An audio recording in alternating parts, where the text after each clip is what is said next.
اقرار الحسن صاحب نے جو یہ کہا تھا نا، میں اقرار الحسن کے خلاف نہیں ہوں، انہوں نے جلد بازی میں ایک بیان دے دیا. انسان ہے، غلطی ہو جاتی ہے. اس ٹک ٹاکر کی پوری تفتیش نہیں کی، جلد بازی میں ایک بیان دے دیا.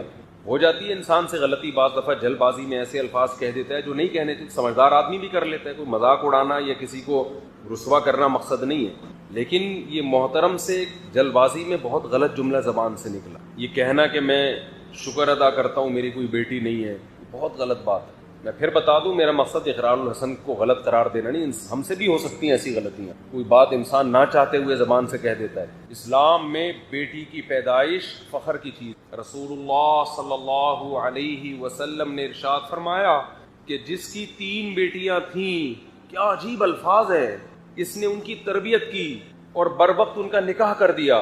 کن لہ حرزا من النار، کیا عجیب الفاظ ہیں. فرمایا یہ اپنے والدین اور جہنم کی آگ کے درمیان دیوار بن جائیں گی. حرزن، کیا بن جائیں گی؟ دیوار. یہ جو لبرل لوگ ہیں میرے بھائی، یہ ان کے مسائل ہیں. تو دنیا دار لوگ ہیں کہ بیٹا ہو رہا ہے کہ بیٹی ہو رہی ہے، کیونکہ یہ آخرت پر یقین نہیں رکھتے. یاد رکھو، زندگی گزارنے کا طریقہ ہے کسی کو اپنی مجبوری نہ بناؤ. جب آپ مجبوری بنا لیتے ہو نا کسی کو، آپ کے ہاتھ بند جاتے ہیں، آپ کے ہاتھ بن جاتے ہیں. اور جتنا آپ اپنے آپ کو دوسروں کے سامنے مجبور بناؤ گے، اس زمانے میں اگلا اتنا ہی آپ کو نوچ نوچ کے کھانا شروع کر دے گا، نوچ نوچ کے کھانا شروع کر دے گا. تو یہ ہم صرف فقیر کس کے ہیں؟ اللہ کے. محتاج کس کے ہیں؟ اللہ کے. بس اللہ کے سامنے گڑ گڑاؤ، اللہ کے سامنے ناک رگڑو، اللہ کے سامنے بولو میں محتاج ہوں، میں بھکاری ہوں تیرے در کا. باقی ہر ایک کے سامنے میرے بھائی سر اٹھا کے جینا سیکھ. اور دیکھو، مرد کی اللہ نے یہ فطرت رکھی ہے کہ اپنے ماتحتوں کے، آپ کے ماتحت اچھا سلوک کرے نا، آپ 20 گنا بڑھا کے اچھا سلوک کرو ان کے ساتھ. ہمارے حضرت مفتی رشید احمد صاحب رحمہ اللہ تعالیٰ کی طبیعت میں بے انتہا استغنا تھا، بہت استغنا. استغنا سمجھتے ہیں؟ یعنی وہ اپنے آپ کو کسی کا محتاج نہیں بناتے تھے کبھی بھی. لیکن ہم نے دیکھا کہ ہمارے حضرت کی کوئی ذرا سی خدمت کر لینا، حضرت کو پتا چلتا تھا نا یہ دل سے خدمت نہیں کرنا چاہتا، حضرت کبھی بھی خدمت نہیں لیتے تھے اس سے. حضرت فرماتے تھے میرے محسنین صرف میرے ماں باپ ہیں اور میرے استاذ، اس کے علاوہ میں کسی کا احسان نہیں لیتا. ایسا سر اٹھا کے جیے ہمیشہ. لیکن ہم دیکھتے تھے اگر حضرت کی کوئی ذرا سی خدمت کر دے، بہت معمولی سی، اتنی دعائیں دیتے تھے، اتنی دعائیں، ہمیں شرمندگی ہوتی تھی ہم نے کون سا تیر مار لیا بھائی، یعنی کیا کر لیا ہم نے، اتنی دعائیں، اتنا خوش اتنا خوش. یہ عزت دار لوگوں کی علامت ہوتی ہے کہ وہ کسی کے محتاج نہیں ہوتے. لیکن کوئی ان پر تھوڑا سا احسان کرے تو رپلائی میں وہ تھوڑا نہیں، وہ بہت زیادہ. کیونکہ احسان کے بدلے میں اگر آپ احسان نہیں کرتے تو اس کو استغنا نہیں کہتے، اس کو تکبر کہتے ہیں. استغنا الگ چیز ہے. دیکھو کچھ لوگ کیا ہوتے ہیں، کسی نے آپ کی خدمت کر دی ہے تو کون سا تیر مار دیا اس نے، ہمیں کسی کے خدمت کی ضرورت نہیں ہے. دیکھنے میں تو لگے گا آپ بہت اونچے ہیں، لیکن یہ اونچے نہیں، آپ کا کھوپڑی کیا ہو گئی ہے، آؤٹ. آپ میں تکبر ہے. بھائی کوئی خدمت ٹھیک ہے، آپ اس کی خدمت کے محتاج نہیں ہیں، لیکن اگر اس نے خدمت کر دی ہے نا تو آپ اس کو رپلائی ایسے دو کہ جیسے آپ کو بہت ہی اچھا لگا ہے، آپ کو ضرورت تھی. ہم نے بڑوں کو دیکھا ہے، تھوڑا سا آپ خدمت کریں گے تو رپلائی اس کا بہت اچھا. نبی صلی اللہ علیہ وسلم کی کیا سیرت ہے. حضرت ابو بکر نے نبی کا ساتھ دیا نا تو وہ نبی پہ احسان کیا بولو نا، کیا ہو گیا بھائی. حضرت ابو بکر نے جب نبی صلی اللہ علیہ وسلم کو لوگوں نے مکہ سے نکالا تو کس نے ساتھ دیا؟ ابو بکر نے. غار میں کون ساتھ تھا؟ ابو بکر. حالانکہ اصل میں یہ نبی کا احسان تھا حضرت ابو بکر پہ. بھائی اس خدمت کی وجہ سے نبی کی تو اللہ نے ویسے ہی مدد کرنی تھی، یہ تو نبی نے ابو بکر کو اپنی خدمت کا موقع دے دیا رضی اللہ عنہ کو، تو یہ نبی کا کس پر احسان ہے؟ ابے بھائی کوئی اتنے پیغمبر کسی کو اپنی خدمت کرنے دے دیں تو یہ تو پیغمبر کا ان پر احسان ہے، جس سے انسان کو عقیدت محبت ہوتی ہے. انسان کہتا ہے نا مجھے آپ تھوڑی سی خدمت کرنے دے دیں، آپ کا مجھ پر بہت بڑا احسان ہوگا، کہتے ہیں نا لوگ، اور باقی سمجھتے بھی ہیں کہ بھائی اس کو ہماری خدمت کی کیا ضرورت ہے. تو قرآن میں اللہ نے فرمایا بھی کہ اگر تم نبی کی مدد نہیں کرو گے، اللہ تو اپنے نبی کی مدد کرے گا، آخری نبی ہے، آپ کا دین تو غالب ہو کے رہے گا. لیکن نبی نے ابو بکر کو کیسا صلہ دیا. فرمایا میں نے ہر شخص کی خدمت کا دنیا میں بدلہ دے دیا ہے سوائے ابو بکر. یہ مبالغہ ہے، ورنہ ایسا کیسے ہو سکتا ہے. نبی کی برکت سے ابو بکر کو ایمان ملا، لیکن آپ صلی اللہ علیہ وسلم نے سکھایا ہے پھر فرمایا لو کنت متخذا خلیلا لاتخذت ابا بکر خلیلا، اگر میں کسی کو جگری دوست بناتا تو ابو بکر کو بناتا. خلیل کا مطلب بہت ہی، فرمایا میرا خلیل اللہ کے سوا کوئی، خلیل بنانے کی اجازت ہوتی ابو بکر کو بناتا. کتنا اپریشیٹ کیا آپ صلی اللہ علیہ وسلم نے. حضرت معاذ ابن جبل، انہوں نے نبی کی خدمت کی، نبی کا ساتھ دیا جنگوں میں، کیسا صلہ نبی نے دیا. آپ صلی اللہ علیہ وسلم نے کیا فرمایا، انی احبک فی اللہ، اے معاذ میں تجھ سے اللہ کے لیے محبت کرتا ہوں. جس سے آپ کو محبت ہونا، صحابہ کو پیغمبر سے کس قدر محبت تھی. پیغمبر کی زبان سے جب یہ لفظ نکلا ہوگا تو صحابی کی کیا کیفیت ہوئی ہوگی آپ سوچو. جب انہوں نے یہ سنا نا تو رونے لگے. تو کیا یہ نبی اپریشیٹ کر رہے ہیں، حوصلہ افزائی کر رہے ہیں. حضرت خالد ابن ولید رضی اللہ تعالیٰ نے جب جنگ جتوائی ہے تو آپ نے کیا فرمایا، سیف من سیوف اللہ، اللہ کی تلواروں میں سے ایک تلوار. یہ نبی کی سیرت سے ہمیں پتہ چلتا ہے کہ نبی کے ساتھ کسی نے تھوڑا کیا تو نبی نے رپلائی میں بہت بڑھا کر اس کا بدلہ دیا ہے. تو اس لیے جو خاندانی لوگ ہوتے ہیں نا، عزت دار لوگ ہوتے ہیں، وہ ہمیشہ سر اٹھا کے جیتے ہیں. وہ کسی کی خدمت کے محتاج نہیں ہوتے. وہ سسرال کے جہیز کے محتاج، بولتے کیوں نہیں بھائی، نہیں ہوتے. وہ نہیں کہتے ہمیں یہ چاہیے، صوفہ چاہیے، بیڈ چاہیے، الماری چاہیے، نہ ہمیں کچھ نہیں چاہیے. ہم عزت دار لوگ ہیں بھائی، ہم خرچہ خود اٹھاتے ہیں. لیکن اب ایسا نہیں ہو. لوگ کیا کرتے ہیں، جہیز کے خلاف بیان سن سن کے نا، یہ بھی مارکیٹ میں اس طرح کے لوگ آ رہے ہیں، جہیز کے خلاف بیان سن سن کے ہمیں کچھ نہیں چاہیے، ہمیں نہیں چاہیے، ہمیں نہ گاڑی چاہیے، ہمیں نہ موٹر سائیکل چاہیے، ہمیں نہ گھڑی چاہیے. ہم عزت دار لوگ ہیں، ہم سسرال کے ٹکڑوں پہ پلنے والے لوگ نہیں ہیں. ٹھیک ہے جی، آپ کی شادی ہو گئی، سسر صاحب نے لا کے کوئی گھڑی گفٹ کر دی، ہمیں نہیں چاہیے، ہم عزت دار لوگ ہیں. اب یہ کیا ہو رہی ہے بھائی آپ کو نہیں چاہیے نا، اب بغیر چاہت کی ایک چیز مل رہی ہے، آپ لیں جے نا، اب آپ کا بہت بڑا احسان ہے. یہ نہیں بولیں سستی والی لا کے پکڑا دی آپ نے مجھے، ٹھیک ہے نا. حضرت یہ بڑی خدمت آپ کی، اللہ آپ کو جزائے خیر دے، ہم تو بہت شکریہ آپ کا. تو اس میں اس کو اپریشیٹ کرنا چاہیے، کیونکہ اس کے سامنے کہنا کہ ہمیں نہیں چاہیے، یہ پھر استغنا نہیں ہے، بلکہ یہ کیا ہے، تکبر. سمجھتے ہو کہ نہیں سمجھتے؟ تو بڑا جب کوئی چیز دے تو آپ سینے سے لگائیں، اس کو کہیں کہ بھائی بہت بڑی چیز مل گئی. آپ کے ابا، آپ کی اماں آپ کو کچھ گفٹ دے.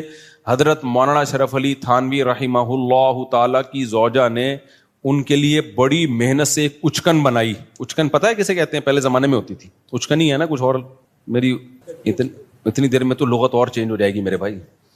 تو ہیں اچکن، کچھ اچکن کہتے ہیں، کچھ وہ نہیں ہوتی ایک وہ پورا چوغا سا پہنا جاتا. اب مولانا تھانوی رحمہ اللہ کا مزاج نہیں تھا ایسی چیزیں پہننے کا، اور ان کے گھر والوں نے اتنی محبت سے اتنی محنت کر کے بنائی تو وہ وہی پہن کے نکل گئے گھر سے باہر. لوگوں نے کہا یہ آپ کیا پہنا ہے؟ انہوں نے کہا یار اتنی محبت سے اس نے بنائی ہے. اب میں یہ نہیں کہہ رہا آپ کی بیگم کچھ بھی آڑا ترچا پہنا دے، آپ دسترخوان پہنا دیا، آپ محبت سے باہر نکل آئے تو لیکن کوئی بھی آپ کے ساتھ تھوڑی سی بھی خدمت کرے تو جواب میں اس کو دعا دینی چاہیے، اس کو بہت زیادہ اپریشیٹ کرنا چاہیے، لیکن محتاج کسی کا انسان بن کے نہ رہے. ایک طرف لوگ بہت زیادہ ٹینشن میں، بچوں کو مارنا پیٹنا، ہر وقت برا بلا کہنا، یا گھر میں ایسا ہر وقت ماحول بنا کے رکھنا، اور ایک طرف گورا ہے اس نے ٹینشن فری بنا دیا. یہ دونوں چیزیں فطرت سے کیا ہے؟ بغاوت. اسلام ہے وَكَذَلِكَ جَعَلْنَاكُمْ أُمَّةً وَسَطًا. اسلام نے کہا نہ ساری خواہشات تمہیں نہیں پوری کرنے دوں گا میں، بہت ساری جگہوں پہ تمہیں اپنی خواہش کو کچلنا پڑے گا. تمہاری وہ لگژری لائف ہو ہی نہیں سکتی جو غیر مسلم کی ہوتی ہے. شراب پینے کا دل چاہے گا، نہ، پابندی ہے. بوڑھے ماں باپ کی بات میں کر رہا تھا، وہ ڈانٹتے ہیں ڈپٹتے ہیں، آپ نے برداشت کرنا ہے. اس سے سب سے بڑا فائدہ پتہ ہے کیا ہوگا؟ جب آپ اپنے بچوں کے سامنے اپنے بوڑھے باپ کی برداشت کرو گے تو سمجھ لو آپ کا بڑھاپا اب جنت. نہیں آئی میرا خیال ہے بات؟ آپ کا بڑھاپا کیا ہے؟ جنت. آپ کا بچہ سیکھے گا بھائی ہماری پرمپرا ہے کہ بڑوں کے سامنے آواز. دیکھو میں 1 گھنٹہ تقریر کروں نا کہ باپ کے سامنے مت چیخو، باپ کی خدمت کرو، خدا کی قسم اس کا 1% شاید اثر ہو جائے. لیکن میرا باپ زندہ ہو اور میں اولاد کے سامنے ان کی خدمت کر رہا ہوں اور باپ کی مار برداشت کر رہا ہوں، وہ مجھ پہ ہاتھ اٹھا رہا ہے مگر میں اس کے سامنے آواز اونچی، مار کھا کے بھی میں مسکرا رہا ہوں. یہ 6 گھنٹے 10 گھنٹے کے بیانات اور کتابیں ایک طرف، اس سے آپ کیا بچے کو جو موٹیویشن ملے گی نا، وہ سمجھ جائے گا بھائی ہمارے ہاں ہوتا ہی یہی ہے کہ باپ کے سامنے آواز نہیں بلند کی جاتی. اس کو رائٹ ہے کہ وہ مارے، وہ ہاتھ اٹھائے, اس کو یہ حق دیا ہے خدا نے. اب تک ہمارا کلچر بچا ہوا کیوں تھا؟ باپوں کے سامنے ماؤں کے سامنے چیختے نہیں تھے. کیوں بچا ہوا تھا؟ اس لیے کہ دیکھتے آ رہے باپ. اب سیٹ اپ ختم ہو گئے نا, تو شادیاں دیر سے ہو رہی ہیں, بچے پیدا ہی ایسی عمر میں ہوتے ہیں کہ آپ کے باپ کا انتقال ہو چکا ہوتا ہے. یہ بھی ایک بڑا نقصان ہے. پہلے لوگ بچے دیکھتے تھے ہمارے ابا اپنے ابا کی ایسی خدمت کر رہے ہیں. ہم نے ایسے خاندان دیکھے ہیں کہ دادا بیٹھا ہوا ہے نا, مجال ہے کوئی منہ سے آواز بھی نکال لے, وہ پتہ چلتا تھا واقعی دادا ہے. اب دادا ایک لقب رہ گیا, محلے کا دادا آ رہا ہے. جو سچی مچی کا دادا ہے گھر میں, اس کی کوئی 2 ٹکے کی ویلیو نہیں ہے. وہ بیچارہ کھانسنے کے لیے ہے بس, اس کی کھانسی سے بھی تکلیف ہوتی ہے, جراثیم پھیلا رہا ہے گھر میں بیٹھ کے وہ. تو اسی طرح میرے بھائی, جو عورت شوہر کے سامنے آواز پس رکھتی ہے, اس کی بیٹیاں بھی کیا کرتی ہیں, تبھی کہیں کہ رشتہ لینے کے لیے جایا کرو نا, تو یہ دیکھا کرو میری ساس کا میرے سسر کے ساتھ ایٹیٹیوڈ کیسا ہے. یہ بہت امپورٹنٹ بات ہے. اگر وہ ساس اپنے شوہر کی غیبتیں کر رہی ہے اور وہ میرے میاں ایسا ہے تو بے وقوف ہے, مجھ سے پوچھو کہاں شادی کرنی ہے کہاں نہیں کرنی, ان کو کیا پتا بیچاروں کو. اور وہ چیخنا چلانا چل رہا ہے, تو سمجھ لو کہ 90% چانس ہے کہ آپ کی بیگم بھی آپ کو طبیعت سے, ایک لگایا آپ نے تو آگے سے کیا کتنے لگائے گی, وہ 4 لگیں گے رکھ کے. یہ ہوتا ہے مارکیٹ میں, چلتا ہے. تو یہ تو ماحول ہے بھائی نبی صلی اللہ علیہ وسلم کے. دیکھو میں جب نیا دین کے علم کی طرف آیا نا, تو مجھے بہت زیادہ اشکال ہوتے تھے کہ نبی صلی اللہ علیہ وسلم نے ہر چیز زبان سے بتا کے لکھوا کے چلے کیوں نہیں گئے. آپ بتا دے پڑوسیوں کے یہ حقوق ہیں, گھر والوں کے یہ حقوق ہیں, فلانوں کے یہ حقوق ہیں, یہ حقوق ہیں, پوری زندگی ایک مرتب کر کے چلے جاتے. نہ فقہ جو مرتب ہوا ہے نا, پیغمبر کی سیرت سے ہوا ہے, پیغمبر سے عمل کروایا گیا ہے. کیونکہ نبی کا کام صرف مسئلہ بتانا نہیں ہے, مسئلے پہ شریعت پہ لوگوں کو چلانا ہے. چلانے کے لیے ضروری ہے کہ صحابہ آپ کو خود چلتا ہوا دیکھیں اس پہ. تبھی تو اللہ نے فرشتے کو نبی بنا کے نہیں بھیجا. فرشتہ اگر نبی بن کے آتا نا تو پتہ کیا کہتا, جب رمضان کا چاند نظر آئے تو روزہ رکھ لینا, اور جب عید کا چاند نظر آئے تو روزے چھوڑ دینا. بس بھائی ہم کہتے ہیں نہ یہ اس کو تو نہ رمضان اس کی صحت تو کوئی فرق پڑتا ہے نہ شوال. لیکن صحابہ دیکھ رہے ہیں یار نبی صلی اللہ علیہ وسلم کیسے روزے پہ روزے رکھ رہے ہیں. تو جب تک انسان کا عمل سامنے نہیں ہوتا موٹیویشن نہیں ملتی ہے. دیکھو میں ایک اور مثال دیتا ہوں. صلح حدیبیہ کے موقع پہ مشرکین مکہ نے صحابہ کو عمرہ کرنے سے روک دیا. اب عمرے کا احرام باندھا ہوا ہے سب نے. آپ کو مسئلہ پتا ہونا چاہیے کہ جب ہم عمرے کا احرام پہن لیتے ہیں, لبیک اللہم لبیک کہہ دیتے ہیں, تو جب تک طواف اور سعی نہ کر لیں وہ احرام اتارنے کی اجازت بولو نہیں ہے. بالکل ایسے جیسے تکبیر تحریمہ کے لیے نیت باندھ لی نا, تو جب تک 2 رکعتیں پڑھ کے سلام نہیں پھیرو گے آپ کو نیت توڑنے کی اجازت نہیں ہے, گناہ ہے نیت توڑنا. تو ایسے ہی احرام جب ایک دفعہ باندھ لیا جائے نا, تو جب تک عمرہ نہ ہو جائے آپ اس احرام کو نہیں کھول سکتے. تو صحابہ احرام میں بیٹھے ہوئے ہیں, مشرکین نے آپ کو منع کر دیا, معاہدہ کیا کہ بھائی اگلے سال آنا آپ عمرہ کرنے کے, اس سال نہیں کر سکتے آپ. تو اب صحابہ پریشان, پہلے موت پہ بیعت کر چکے ہیں 1400 صحابہ کہ ہم لڑیں گے ان سے. تو موت پہ بیعت بھی ایسے جذبات بنے ہوئے ہیں, بھائی ہم نے تو ان سے لڑنا ہے, موت پہ بیعت کر کے تیار بیٹھے ہوئے لڑائی کے لیے. اب شرطیں ساری کافروں کی مان رہے ہیں, اور پھر مزید شرط یہ کہ عمرہ کرے بغیر احرام بھی کھول دو آپ, یعنی سر منڈا لو پہلے ہی اور احرام کھول کے دم دو. تو یہ تو اور ان پہ شاک گزرا کہ بھئی یہ تو ذلت در ذلت در ذلت ہے, ہم کیسے مشرکین کے کہنے پر ہم عمرہ چھوڑ دیں اور سر منڈا کے احرام کھول دیں, یہ تو بڑا مسئلہ ہے. نبی صلی اللہ علیہ وسلم نے صحابہ سے فرمایا بھائی سر منڈاؤ اور احرام کھول دو. کوئی بھی نہیں کھول رہا, ٹھیک ہے نا بھائی, ہم کیسے کر لیں, سب ڈر رہے ہیں کہ بھئی ہم یہ تو عمرے کا احرام باندھا ہوا ہے, ہم دباؤ میں آ کے کیسے کر لیں بھائی. تو آپ صلی اللہ علیہ وسلم پریشان ہو گئے کہ بھئی میں سب کو کہہ رہا ہوں کہ سر منڈا لو اور احرام کھول دو, لیکن کوئی بھی نہیں کر رہا یہ کام. آپ کہہ سکتے ہیں بھئی صحابہ نبی کی نافرمانی کیسے کر رہے ہیں. دیکھیں نبی کی حکم کی 2 حیثیتیں ہوتی ہیں. بعض دفعہ آپ صلی اللہ علیہ وسلم کوئی حکم دے رہے ہوتے ہیں, صحابہ یہ سمجھتے ہیں شاید یہ کوئی سیاسی حکم ہے, یعنی ہماری آسانی کے لیے دیا جا رہا ہے, یہ کوئی واجبی حکم نہیں ہے, ہماری آسانی کے لیے. عزیمت اسی میں ہے کہ عمرہ کیا جائے. ہوتا ہے نا بعض دفعہ آپ کسی کو اجازت دیتے ہیں, چل بھائی چھٹی کر لے, تو آج تو چھٹی کر لے. وہ ٹیچر چاہتا ہے کہ سبق ہو لیکن کہتا ہے کر لے چھٹی, تو طالب علم کہتا ہے نہیں سر ہم پڑھیں گے. ایسے ویسے مارکیٹ میں ہے نہیں, لیکن ایک مثال دے رہا ہوں میں. تو اور اتنے اچھے ٹیچر بھی نہیں ہے کہ آپ کا چھٹی کرنے اور کیا نہیں پڑھو, وہ بھی کہتا ہے جا. کراچی میں تو 1 بوند برسنے سے پہلے ہی 1 مہینے کی اسکول کی چھٹیاں ہو جاتی ہیں, ابھی 2-4 بوندیں اور پڑ گئی تو 6 مہینے کی چھٹی. خیر, تو نبی صلی اللہ علیہ وسلم کو پھر حضرت صفیہ نے مشورہ دیا, آپ کی زوجہ نے فرمایا یا رسول اللہ آپ ان لوگوں کو آرڈر نہ کریں, آپ سر منڈا لیں احرام کھول لیں بس. تو نبی صلی اللہ علیہ وسلم نے کیا کیا, سر منڈایا, احرام کھول دیا اپنا. جیسے ہی نبی نے کیا سب نے سر منڈا کے کیا کر لیا, اس سے پتا چلتا ہے نبی کی بھی اسپیچ اثر نہیں کر رہی ہے. آپ پریشان ہو گئے بھائی یہ مان کیوں نہیں رہے میری بات, لیکن جیسے ہی عمل کیا ہے نا ایک دفعہ بھی, اور مشورہ کس نے, آپ کی زوجہ نے دیا کہ حضرت صفیہ نے, کہ آپ نہ بولیں لوگوں کو, آپ صرف یہ کام کر لیں, آپ سر منہ ڈالیں اپنا اور آپ احرام کھول دیں. جیسے ہی کیا سب نے فوراً. تو اس سے صاف پتہ چلتا ہے بھائی آپ ایک دو گھنٹے کی تقریریں کرتے رہیں اثر نہیں ہوتا. آپ اپنے گھر کا ماحول بنانا چاہتے ہو نا, خود کیا بن جاؤ, انسان کے بچے بن جاؤ, صحیح ہے نا, ماحول آہستہ آہستہ سیٹنگ پہ آنا شروع ہو جائے گا. اپنے بڑوں کی خدمت کر کے دکھاؤ, اپنے بڑوں کو رسپیکٹ دو, اپنے بڑوں کا احترام کرو. آج ہو کیا رہا ہے, مائیں اپنے بچوں کے سامنے نا بچوں کے چاچو کی غیبتیں کر رہی ہوتی ہیں. تمہارا تو چاچو ایسا ہے, تمہارا تو باپ ایسا ہے, تمہارے باپ سے. ایک صاحب مجھے کہنے لگے 40 سال ہو گئے میری اپنی بیگم کی خدمت کرتے ہوئے, بیگم بچوں کے سامنے کہہ رہی تھی تیرے باپ نے ہمیں دیا کیا ہے. اچھا بس ختم, تمہارے باپ نے جو ہے نا کیا ہمیں کچھ بھی نہیں. تو میں نے کہا پھر آپ کیا جواب دیتے ہیں؟ کہہ رہے میں کہتا ہوں میں معذرت چاہتا ہوں بیگم, میں آپ کی صحیح خدمت, کیونکہ اگر وہ بچوں کے سامنے کہہ دے نا کہ یہ غلط کہہ رہی ہے تو ایک جنگ چھڑ جائے گی. کیا ہو جائے گا؟ بچے دیکھیں گے اما ابا ہمارے دونوں کیا ہیں, فائٹر ہیں. تو وہ صاحب کہتے ہیں میں فائٹ سے بچنے کے لیے کیا کہتا ہوں کہ ایکسکیوز کرتا ہوں, میں نے 40 سال آپ کی خدمت جیسی خدمت کرنی چاہیے تھی کائنڈلی میں وہ خدمت نہیں کر سکا. تو اب پتہ نہیں کون اس میں صحیح تھا کون غلط تھا, واللہ عالم. بہرحال تو مائیں بعض دفعہ یہ کر رہی ہوتی ہیں بچوں کو باپ کے بارے میں, تمہارا باپ ایسا تمہاری, اور باپ بعض دفعہ ماں کے بارے میں تمہاری ماں ایسی. تو خوب سمجھ لو یہ بچہ نہ باپ کا رہے گا اور نہ ماں کا رہے گا. مائیں سمجھ رہی ہوتی ہیں یار ایک اور واقعہ میرے سامنے آیا ہے, خون کے آنسو رونے کا دل کرتا ہے. ایسے واقعات بھی آتے ہیں, ماں بیمار ہوئی ہے نا, اب بچہ ماں کی زیادہ خدمت کر رہا ہے تو باپ کو غصہ آ رہا ہے. باپ بیمار پڑا ہوا ہے, بچہ باپ کی بہت خدمت کر رہا ہے تو ماں کو غصہ آ رہا ہے کہ کیوں ابا کو اتنا کیوں فری کرایا ہوا ہے. بس اعتدال سے رہو, زیادہ غلام بننے کی کوشش. یار تو اپنا بڑھاپا دیکھ لے بھائی. جو بچہ تیرے شوہر کی خدمت کر رہا ہے بیماری میں, جس کو تو کہہ رہی ہے مکھن لگا رہا ہے, چاپلوسی کر رہا ہے, چمچا بنا ہوا ہے, تو خوش ہونا چاہیے کہ کل وہ تیری بھی کرے گا ایسی خدمت. اس کو اس سے باغی بنا رہی ہیں, کتنا بڑا جرم ہے یار. کیسے بے وقوف لوگ ہیں کہ نہیں ہے.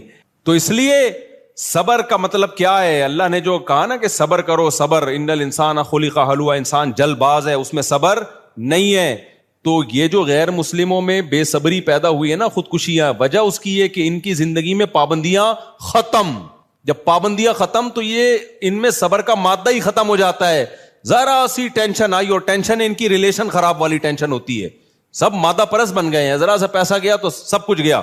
یار بچہ 18 سال کا ہوتا ہے تو باپ کہتا ہے کہ کرایہ دے میرے گھر میں رہنے کا, سمجھ رہے؟ بچہ 18 سال کا ہوا نا تو باپ کہتا ہے تیرے باپ کا گھر نہیں ہے, ٹھیک ہے, کیا دے گا؟ کرایہ دے گا. اتنی مادہ پرستی جو سوسائٹی میں آ گئی ہو تو خودکشیاں نہیں ہوں گی کیا وہاں پہ؟ ریلیشن صرف کتے سے اور پیسے سے بس. تو میرے بھائی اپنے سسٹم کو بچاؤ. اللہ نے ہمیں بہت ساری پابندیاں لگائی ہیں, بہت ساری ٹینشنیں دی ہیں. نظر کی حفاظت کی ٹینشن, باپ اور ماں کی برداشت کرنے کی ٹینشن, بیوی کی کڑوی کسیلی برداشت کرنے کی ٹینشن. عورت کو حکم دیا, شوہر الٹا سیدھا ہے, کوئی بات نہیں بھائی, میاں ہے نا سرپرست ہے, تھوڑا سا برداشت کر لو. غلط کیا اس نے تھپڑ لگا کے, لیکن لگا دیا تو آگے سے رپلائی مت کرو ورنہ تمہارا ہی نقصان ہوگا اس میں. تو یہ جو پھر رمضان کے روزوں کی ٹینشن, شراب سے بچنے کی ٹینشن, یہ بہت ساری ٹینشنیں کیا کرتی ہیں, ہمارا جو امیون سسٹم ہے اس کو کیا کر دیتی ہیں, بوسٹ. پھر کبھی زندگی میں کوئی ٹینشن آئی تو اتنی ساری ٹینشنیں جھیلی بھی ہوتی ہیں کہ یہ ٹینشن ہمیں ہلکی لگتی ہے. بالکل وہ ایک جو بدماش تھا نا سعودیہ کے جیل سے چھوٹ کر آیا, مجھے اپنا واقعہ بتا رہا تھا, انڈیا میں بڑی بدماشیاں اس نے کی ہیں. کہہ رہا میں نے انڈیا میں اتنی جیلوں میں مار کھائی ہے کہ ایک دفعہ سعودی عرب میں پکڑا گیا تھا تو جب وہ مجھے مار رہے تھے تو مجھے ایسا لگ رہا تھا گدگدیاں ہو رہی ہیں مجھے. میں نے اس کو پوچھا نا یار تجھے اتنا مارا, تو نے راز اگلا کیوں نہیں؟ وہ اپنی کمپنی کو بدنام نہیں کرنا, وہ یہ نہیں بتا رہا تھا میں فلاں کمپنی کا آدمی ہوں, کمپنی سے وفا کی اس نے. دیکھو اس نے کہا کہ اگر میں نے بتا دیا نا فلاں کمپنی کا ہوں تو کمپنی کا تو قصور تھا نہیں, لیکن کمپنی بدنام ہوتی, اس کا کاروبار بیٹھ جاتا. کہتا ہے میں نے کہا میں کمپنی کا ملازم ہوں, مار کھاؤں گا, کمپنی کو بدنام نہیں کروں گا, جو میری غلطی ہے میری ہے, میں کمپنی پہ کیوں ڈالوں. اتنی مار کھائی, اتنی مار کھائی, لیکن منہ سے اگلا نہیں. میں نے کہا کیسے برداشت کر رہے ہیں, ہم عادی ہیں. لیکن اس کا فائدہ کیا ہوا برداشت کا؟ کمپنی کے اونر کو جب پتا چلا نا یار اس نے اتنی مار کھائی, ہماری کمپنی کو بدنام نہیں کیا, انہوں نے کمپنی نے اس کو پارٹنر بنا دیا اپنا. اب وہ ارب پتی ہے, وہ کروڑ پتی ہے وہ آدمی. سمجھتے نہیں ہو میرا خیال ہے بات. تو یہ جو میرے بھائی اسلام کی پابندیاں ہیں یہ آپ کو کیا کر دیتی ہیں؟ اسٹرانگ کر دیتی ہیں، مضبوط بنا دیتی ہیں. غموں کو جھیلنا آپ کے لیے آسان. اس لیے انسان کے بچے بن کے جو شریعت کی پابندیاں ہیں اس کو فالو کرو. وقت چونکہ پورا ہو گیا ہے، مجھے اندازہ ہی نہیں تھا کہ اتنی جلدی وقت پورا ہو جائے. تو اللہ نے نہیں دیا. تبھی قادیانی اس کی ذات پر بات کرنے کے لیے ایگری نہیں ہوتے. ان کو پتا ہے بھائی ہم نے اگر ذاتیات پہ آ گئے نا تو مرزا کی کتابوں سے ایسی ایسی چیزیں نکلیں گی کہ وہ اس کو ایکسپلین ہی نہیں کر سکتے. میں ایک چھوٹا سا اپنا واقعہ سناتا ہوں مناظرے کا نا. یہ پہلے بھی سنا چکا ہوں لیکن اس موضوع کی مناسبت سے مختصر سا جلدی سنا دیتا ہوں، پھر ہم آگے چلتے ہیں. ہم جب یہ بات ہوگی 90s کی 91 کی بات ہوگی تو ہمارے محلے میں ایک نیوی کے لیفٹیننٹ کمانڈر تھے، قادیانی تھے. وہ لڑکوں کو بہت خراب کر رہے تھے. وہ صاحب لیفٹیننٹ کمانڈر تھے نیوی میں اور قادیانی تھے، تو لڑکوں کو بہت تبلیغ کرتے رہتے تھے بیٹھ کے. یہ دیکھو مرزا نے نبی کی تعریف یہ کی، مرزا تو ایسا پیغمبر صلی اللہ علیہ وسلم کا عاشق تھا اور یہ تم لوگ ان کو کافر کہتے ہو اور جہنمی کہتے ہو. یہ وہ نوجوان لڑکے تھے تو ہمارے پاس زیادہ نالج بھی نہیں تھی. تو ہم نے کیا کیا، اپنے ایک استاذ تھے حضرت مفتی احمد ممتاز، میرے استاذ ہیں، اللہ ان کی عمر میں برکتیں دے، مجھے لانے والے ہی علم دین کی لائن پر وہی ہیں. تو وہ حضرت مولانا منظور چنیوٹی صاحب رحمہ اللہ تعالیٰ سے قادیانیت پہ باقاعدہ کورسز کر کے آئے ہوئے تھے. سمجھ رہے ہیں؟ وہاں کورس ہوتے تھے قادیانیت پہ نا، وہ کورسز کر کے آئے ہوئے تھے. تو اب کیا ہوا کہ ہم نے کہا کہ بھائی اچھا وہ ساری ان کی ہوشیاریاں بھی جانتے تھے. تو مولانا جو ہمارے استاذ تھے نا انہوں نے ہمیں کہا کہ تم لوگ یہ لیفٹیننٹ کمانڈر صاحب سے نا ایک ڈیبیٹ رکھ لو، اور یہ نہیں بتا رہا کہ ہمارے ساتھ کوئی مولانا صاحب بھی آ رہے ہیں، یہ نہیں بتانا ورنہ یہ بحث رکھے گئی نہیں. یہ ساری چالاکیاں جو ہے نا یہ انہوں نے کہا کہ یہ ان کو نہیں بتانا کہ میں بھی جا رہا ہوں. تو ہم نے رکھ لی. ہم نے کہا بھائی ہم آپ کے گھر، انہوں نے کہا میرے گھر آ جاؤ. ان کا کہیں شہر میں گھر تھا، بڑا بنگلہ تھا. تو وہ جو لیفٹیننٹ کمانڈر تھے نا انہوں نے کہا کہ آپ، ہم 5-6 لڑکے تھے تو انہوں نے کہا آپ لوگ آ جائیں، ٹھیک ہے بات چیت کریں. تو بات چیت سے تو ذہن کھلتا ہے، آپ سنیں گے نہیں جب تک تو کیسے فیصلہ کریں گے. ہم چلے گئے اپنے ساتھ، مولانا صاحب کو بھی لے گئے. اچھا انہوں نے کہا کہ وہاں جا کے بتانا بھی نہیں کہ میں مولوی ہوں، بس کہنا بھائی یہ بھی آ گئے ہمارے ساتھ تو یہ بھی کہہ رہے تھے میں نے بھی جانا ہے، تنگ کر رہے ہوتے ہیں نا تو میں نے بھی جانا. ہم نے کہا چلیں جی. ہم جب وہاں جا کے بیٹھے تو صوفوں پہ نا وہ قادیانی سامنے بیٹھ گیا اور ہم یہاں بیٹھ گئے. اچھا جی اب بات چیت شروع ہوئی. ہم نے تو کرنی نہیں تھی، کرنی ہمارے استاذ نے تھی. تو ہمارے استاذ کو مولانا منظور چنیوٹی رحمۃ اللہ نے یہ بھی سمجھایا ہوا تھا کہ جب آپ ان کو ان کی کتابوں کا ریفرنس دیں گے نا مرزا کی تو یہ وہ کتاب ہی غائب کر دیں گے، یہ کہیں گے وہ تو ہے ہی نہیں. تو اس لیے ان کی لائبریری میں پہلے سے وہ کتابیں نکال کے رکھنا، اور اس کی بڑی لائبریری تھی وہاں پہ، تو وہ لائبریری میں ہی ہماری بحث رکھی گئی تھی. تو ہمارے استاذ ایسے جا کے بیٹھ گئے بالکل جیسے کچھ آتا واتا ہی نہیں ان کو. اور اب اس نے تقریر شروع کی نا. تقریر کیا کر رہا ہے؟ حضرت عیسیٰ علیہ السلام کا انتقال ہو چکا ہے. ابے حضرت عیسیٰ کا انتقال ہونے نہ ہونے سے مرزا کے نبی ہونے کا کیا تعلق ہے یار؟ یہ لوگ ہمیشہ بحث کو کیا کرتے ہیں؟ گھماتے ہیں. حضرت عیسیٰ علیہ السلام دنیا سے جا چکے ہیں، حضرت عیسیٰ ابن مریم نازل نہیں ہوں گے. ہمارے استاذ اس میں لگے ہوئے تھے کہ جا کے نا وہ کتابیں جو ریفرنسز لکھ کر لائے تھے نا وہ نکال رہے تھے، ساری کتابیں اپنے سامنے جمع کر لی مرزا کی جتنی تھی نا. تو اب کیا ہوا ہے جی؟ وہ بار بار دلائل دے رہا ہے. حضرت عیسیٰ علیہ السلام دنیا سے جا چکے ہیں، اور خود سوچو اگر حضرت عیسیٰ آسمانوں پہ زندہ ہیں تو کھاتے کہاں سے ہوں گے؟ واش روم کا تقاضا ہوگا تو کہاں جائیں گے؟ ہے بھائی نکاح کیوں نہیں کیا انہوں نے؟ آسمانوں پہ آکسیجن کہاں سے ملتی ہے ان کو؟ آرام کہاں کرتے ہوں گے؟ ہمارے استاذ نے جو وہ باتیں کر رہا تھا نا مرزا کی کتابوں سے وہ سارے حوالے نکالے. تو اب جب ہمارا نمبر آیا تو ہم نے کہا آپ ذرا استاد جی سے کہا کہ استاد جی کچھ کہیں. تو استاد جی نے کہا جی وہ الحمدللہ مسئلہ حل ہو گیا، یہ مرزا کی کتاب ہے آپ ہی کے گھر سے اٹھائی ہے میں نے، اس کے صفحہ نمبر پہ لکھا ہوا ہے کہ موسیٰ علیہ السلام آسمانوں میں زندہ ہے، اس میں لکھا ہوا تھا. تو کہا کہ مسئلہ حل ہو گیا، جہاں موسیٰ علیہ السلام کھانا کھاتے ہوں گے عیسیٰ علیہ السلام بھی وہیں چلے جاتے ہوں گے اسی ہوٹل میں. موسیٰ علیہ السلام کو جہاں سے آکسیجن ملتی ہے عیسیٰ علیہ السلام کو بھی وہیں سے. یہ تو آپ یہ لکھا ہوا ہے آپ ہی کے گھر سے اٹھائی ہے میں نے مرزا کی کتاب میں، نام بھی دیکھو. اب ایسے جب بھی وہ کوئی بات کرتا تو وہ کہتے ہو یہ دیکھیں آپ. تو اچھا ہمارے استاذ نے ٹریننگ اتنی کی ہوئی تھی کہ غصہ نہیں آنے دینا، اور وہ نا تپ رہا ہے، اچھل رہا ہے 2 فٹ، اس کو غصہ آ رہا ہے بھائی یہ کیا ہو رہا ہے یار. پھر ہمارے استاذ نے نا پھر مزید بھی کچھ گریبیاں بھی پیش کرنا شروع کر دی کہ یہ جو ہے مرزا نے جو ہے یہ کوئی شریف آدمی کہہ سکتا ہے اس طرح کی بات. آپ حضرت عیسیٰ کی حیات پر بات کر رہے ہو بھائی، پہلے تو یہ بات کرو، فرض کر لو یہ حضرت عیسیٰ دنیا سے چلے گئے. اصل میں یہ نالائق کیا کرتے ہیں، یہ ثابت کرتے ہیں کہ کوشش کرتے ہیں، ہوتا نہیں ہے ثابت کہ عیسیٰ علیہ السلام دنیا سے جا چکے ہیں. اور وہ جو حدیثوں میں آتا ہے نا عیسیٰ ابن مریم نازل ہوں گے، اس سے مراد یہ مرزا غلام احمد ہے معاذ اللہ. وہ یہ مراد ہے. تو اس لیے حضرت عیسیٰ علیہ السلام کو یہ کہتے ہیں کہ ایک قادیانی ہمارا کلاس فیلو تھا, ہم نے اس سے پوچھا حضرت عیسیٰ علیہ السلام دنیا سے گئے, ان کی قبر کہاں؟ انہوں نے کہا کشمیر میں ہے. یہ میں نے خود سنا ہے اپنے منہ, پتہ نہیں ابھی سب کا دعویٰ ہوگا کہ نہیں ہوگا. تو یاد رکھو, ہم کنٹروورسی کے قائل نہیں ہیں کہ آپ کسی قادیانیوں کو تنگ کریں, اس کو ماریں یا کچھ سختی کریں, ہم ان چیزوں کے قائل نہیں ہیں. دنیا پہلے ہی بہت بدامنی کا شکار ہے, لیکن انسان اپنے عقیدے میں مضبوط ہوتا ہے. اور ہم قادیانیوں سے ایک بات کہتے ہیں کہ آپ اپنے آپ کو مسلم کہنا چھوڑ دو. میں جب یورپ میں تھا نا, تو وہاں ایک بڑی اچھی بات ایک مولانا نے کہی. انہوں نے کہا کہ ہم نے یہاں گوروں سے بھی بات کی ہے, گورے کہتے تمہیں قادیانیوں سے تکلیف کیا ہے؟ بھائی وہ بھی جیسے عیسائیوں کا اپنا مذہب ہے, ہندوؤں کا اپنا مذہب ہے, تو قادیانیوں کا بھی اپنی عقیدہ ہے, آپ کیوں ان سے اتنی بحث مباحثے کرتے ہو؟ تو کہتے ہیں میں نے اس گورے کو بڑا اچھا جواب دیا, گوڑا بڑا مطمئن ہوا اس جواب سے. ہم نے کہا دیکھو تم عیسائی ہو نا, عیسائیوں کا ایک خاص, آج کل کے عیسائیوں کا ایک خاص عقیدہ ہے, چرچ جاتے ہیں, یہ کرتے ہیں, وہ کرتے ہیں. اگر ہندو اپنے آپ کو کرسچن کہنا شروع کر دے تو تم برداشت کر لو گے؟ اس نے کہا نہیں بھائی ہندو کا جب ایک الگ مذہب ہے تو اپنے آپ کو ہندو کہے نا, کرسچن کیوں کہہ رہے اپنے آپ کو؟ اس سے تو کنفیوژن پیدا ہو رہی ہے نا. تو اس نے کہا بات یہی ہے کہ اسلام کے ایک مخصوص عقیدے ہیں جن میں ختم نبوت کے نبی صلی اللہ علیہ وسلم آخری نبی ہیں, یہ پوری دنیا کے مسلمانوں کا متفقہ عقیدہ ہے. اب اگر کوئی ہمارے نبی کے کھاتے میں کوئی جھوٹے قذاب ڈالے بھائی, تو آپ اپنے آپ کو کہہ دو ہم غیر مسلم ہیں, پھر جو مرضی آپ اپنے مذہب کا نام رکھو. ہم آپ کو گلے لگانے کے لیے, ہم ہندو کو بھی گلے لگاتے ہیں, عیسائیوں کو بھی گلے لگاتے ہیں, ہم آپ کو بھی گلے لگا لیں گے. لیکن اگر آپ اپنے آپ کو مسلم کہتے ہو تو آپ اسلام میں کنفیوژن پیدا کر رہے ہو. ایسی صورت میں ہم اپنے آپ کو گلے لگانے کے لیے تیار نہیں ہوں گے کسی قیمت پہ. جس حد تک ہم سے بائیکاٹ ممکن ہوگا ہم بائیکاٹ کریں گے. ہاں ہم شدت پسند نہیں ہیں, ہم کسی کو نقصان پہنچانے کے اور گالیاں دینے کے اور تکلیف دینے کے قائل نہیں ہیں, ملکی قانون کو توڑنے کے ہم قائل نہیں ہیں. لیکن آپ یہ سمجھو کہ ہم دوستیاں کو جائز کہہ دیں اور جناب دعوتیں قبول. لوگ ہم سے کہہ رہے ہوتے ہیں کہ مفتی صاحب ہندو نے مجھے دعوت میں بلایا, چلے جاؤ. میں کہتا ہوں چلے جاؤ بھائی, وہ میرا کرسچن دوست ہے, اس کے ساتھ بیٹھ کے کھانا کھا سکتا ہوں, کھا لو بھائی. لیکن جب بات قادیانیوں کی آتی ہے, مصعب قادیانی اب ولیمہ کر رہے ہیں اپنے بیٹے کا, چلا جاؤں, نہیں جاؤ بھائی, بالکل نہیں جاؤ. آپ کے لیے جانا جائز بولو نا نہیں ہے.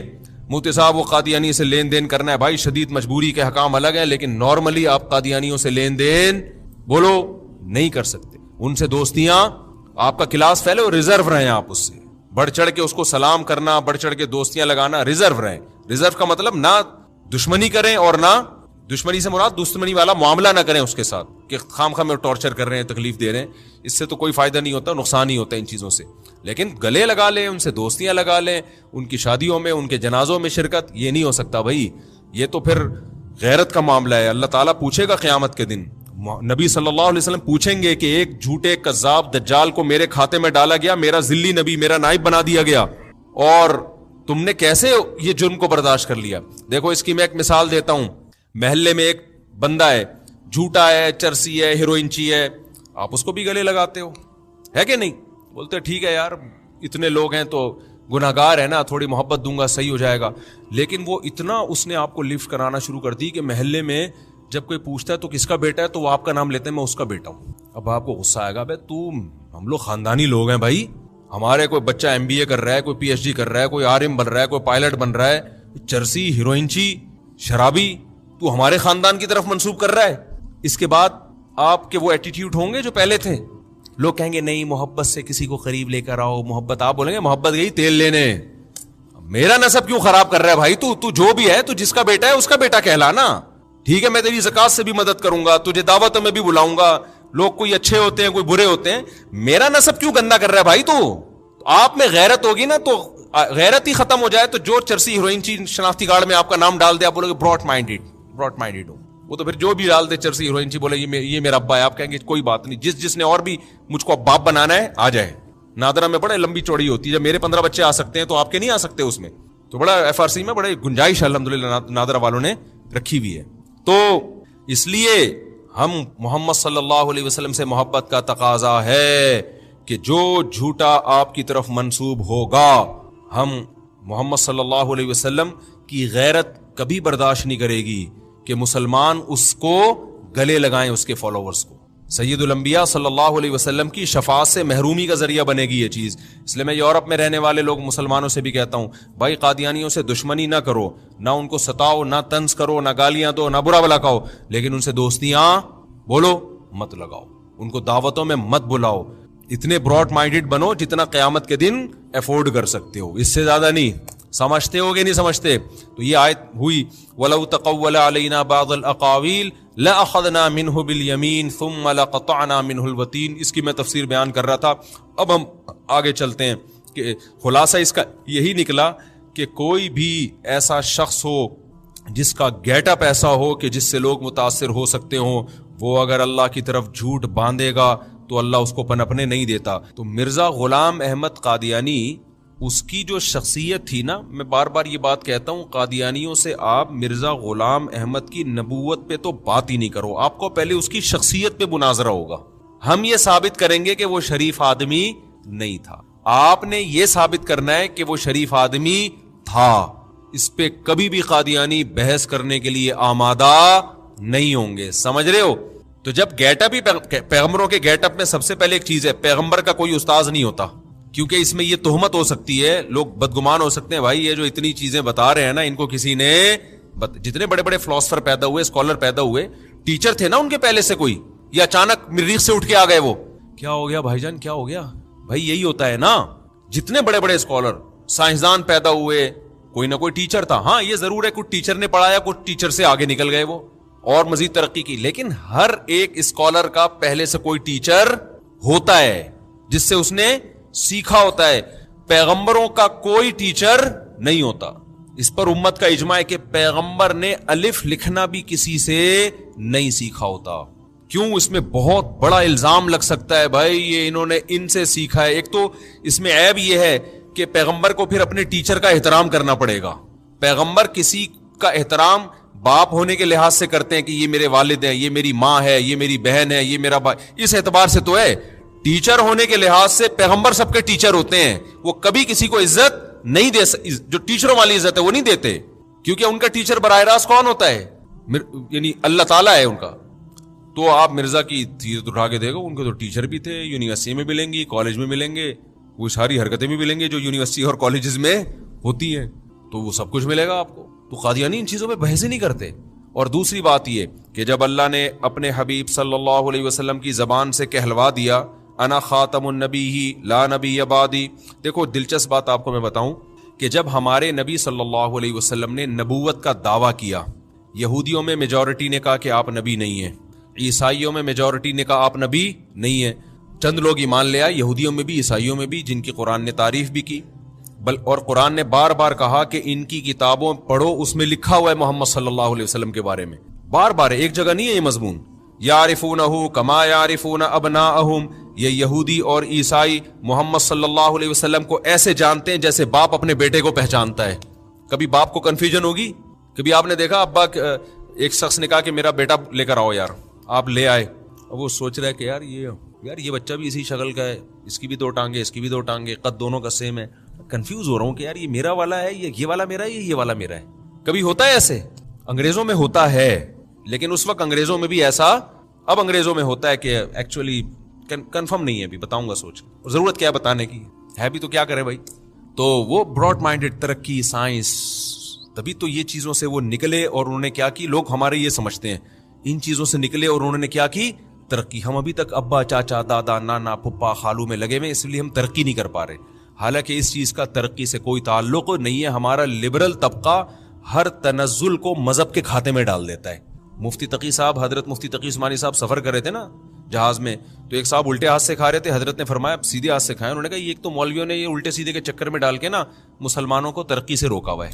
تو حضرت نے فرمایا کہ آپ نے الٹے ہاتھ سے کھا کے کیا ترقی کر لی, اس کے کیا تعلق ہے ترقی؟ بھائی ہاتھ چینج کرنے میں کتنا ٹائم لگتا ہے یار. تو فالتو کی باتیں, پردہ کرنے میں عورت پردہ کرے گی تو پڑھ نہیں سکے گی, پڑھائی کا پردے سے کیا تعلق ہے یار؟ داڑھی کا کوئی تعلق ہے سائنسدان بننے سے؟ ہاں اگر کہیں کوئی مصیبت آ رہی ہو تو پھر علماء خود جواز کا فتویٰ, کہیں جان جا رہی ہو, جیسے پائلٹ کے لیے مسئلہ ہوتا ہے, کہتے ہیں بعض پائلٹ داڑھی رکھنے میں کچھ آکسیجن کا خطرہ ہوتا ہے, یا واللہ عالم ہوتا ہے کہ نہیں ہوتا یہ وہی جانے. ایسی کوئی جان کا مسئلہ ہو تو پھر تو اسلام خود گنجائشیں دے دیتا ہے نا. آپ کو کیا ٹینشن ہو رہی ہے یار؟ تو نہ داڑھی آپ کو پڑھائی سے روکتی ہے, نہ نماز روکتی ہے. 24 گھنٹے تو کوئی سائنسدان بھی محنت نہیں کرتا نا, کچھ ٹائم تو وہ بھی ریلیکس ہوتا ہے, تو نماز پڑھ لو اس ٹائم میں. تو عجیب سا دماغ خراب کر کے رکھا ہوا ہے کہ یہ مولویوں نے چکر میں روکا ہوا. حالانکہ مولویوں کا نہ کوئی دینی کوئی کالج ان کے پاس ہے, نہ یونیورسٹی ان بیچاروں کے پاس ہے. جن لوگوں کے پاس کالج اور یونیورسٹی ہیں وہ سارے لبرل لوگ ہیں, تو وہاں سے ہی کچھ نہیں نکل رہا. تو یہ مولویوں کا قصور ہے یا ان کا قصور ہے؟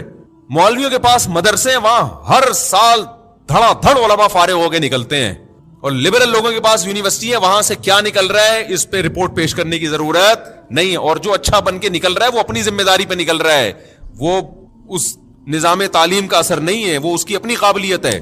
جس کو جو نزلہ گرانا ہوتا ہے کہاں ڈال رہا ہوتا ہے؟ مولویوں پہ. مولوی ایسے, مولوی یوں, مولوی یوں, مولوی نہیں بتاتے, مولوی غلط بیانی کرتے ہیں.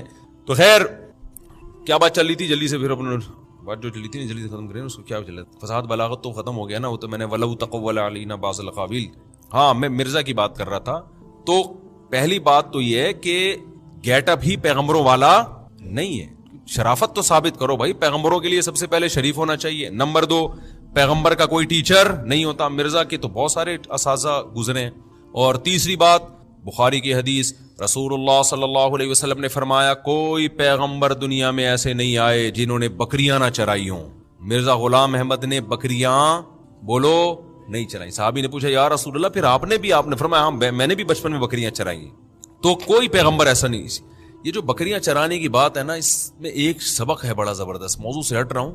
دیکھو انسان جتنا نیچرل لائف کے قریب ہونا اس میں تواضع بھی پیدا ہوتی ہے اور ہنسی خوشی زندگی گزارتا ہے. آج جو ڈپریشن کی ایک بہت بڑی وجہ ہے نا, آرٹیفیشل لائف. ہر آدمی بھنے خان بننے کی کوشش اور گیٹ اپ کو فوکس کیا ہوا ہے. میں دیکھنے میں کیا نظر آؤں, پڑھا لکھا اور مالدار نظر آؤں میں دیکھنے. تو یہ خناس نہ اپنی کھوپڑی سے نکالے, بالکل ہنسی خوشی زندگی گزارا کریں, ٹھیک ہے نا, کسی کی پرواہ نہ کیا کریں. ہاں اتنے سادہ نہ ہو جائیں کہ ناڑا لٹکنا شروع ہو جائے. بعض لوگ ایسے بھی ہوتے ہیں کہ ہمیں کوئی پرواہ نہیں ہے, یہ تو فضول قسم کی حرکت ہے. جتنی نیچرل لائف کے قریب ہوگے نا, میں کہتا ہوں جو ڈپریشن اور ٹینشن کے مریض ہیں نا, میرے مشورے پہ کچھ دن مرغیاں پال لیں, بکریاں پال لیں, ایک گھر میں کچھ جنگلہ شنگلہ بنا کے, اور کچھ دن ان کی خدمت بھی کریں. ایسا نہ ہو پال کے ملازم کے حوالے کر دیا.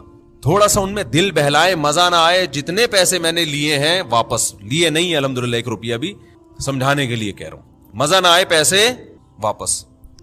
انسان کی نیچر کبھی چینج نہیں ہوتی, یاد رکھو. انسان گائے بکری بھیڑوں سے ہی شروع ہوا تھا, اور اینڈ بھی انسان کا. دیکھو کتنی, میں نے ابھی گائے خریدی آپ کی دعاؤں سے, دیکھو گائے میں کتنا بڑا سبق ہے. ہم تو بچڑا بھی لے کر آئے, گائے کے ساتھ اس کا بچہ. اب دیکھو گائے کے 4 دھن ہوتے ہیں. اگر آپ نے بچہ چھوڑ دیا نا ایسے ہی, ایک دفعہ بھی غلطی سے بھی چھوڑ دیا, بچہ دودھ پی کے مر جائے گا. کیوں مرے گا؟ بچے جتنا دودھ بچے کو گائے میں چاہیے نا, اس سے 5-6 گنا زیادہ دودھ اس کے تھنوں میں پیدا ہوتا ہے. سوال پیدا ہوتا ہے کہ لبرل لوگ جو ملحد لوگ ہیں وہ تو یہی کہتے ہیں نا کہ یہ نیچر نے خود اپنے آپ کو ایڈجسٹ کیا ہوا ہے. نیچر نے خود کیا کیا ہوا ہے؟ تو ایک ایسی ایڈجسٹمنٹ ہے یار, بچے کو 1 پاؤ دودھ چاہیے یا 1 کلو دودھ چاہیے اور پیدا 7-8 کلو دودھ ہو رہا ہے. اس کا مطلب یہ خدا نے انسان کی خدمت کے لیے اسپیشل اس جانور کو پیدا کیا ہے کہ 1 حصہ دودھ بچہ پیے گا, 3 حصے قوم پیے گی. نہیں آئی بات سمجھ میں؟ ورنہ ساری دنیا میں ایسا ہی ہوتا ہے کہ اتنا ہی دودھ پیدا ہوتا ہے جتنا بچے کے لیے ضروری ہو. ماں کی چھاتیوں میں اتنا دودھ پیدا ہوگا جتنا بچے کے لیے ضروری ہے. اور جتنے بھی دنیا میں جانور ہیں, یہ جو گائے اور بکریوں کے زیادہ پیدا ہو رہا ہے, بکری کے بھی بہت زیادہ پیدا نہیں ہوتا, گائے اور بھینس کے تو بہت پیدا ہوتا ہے, 2-4 تھوڑا سا زیادہ ہوتا ہے نا. ہم کہتے ہیں بھائی وہ کبھی زیادہ کبھی کم, بہت زیادہ.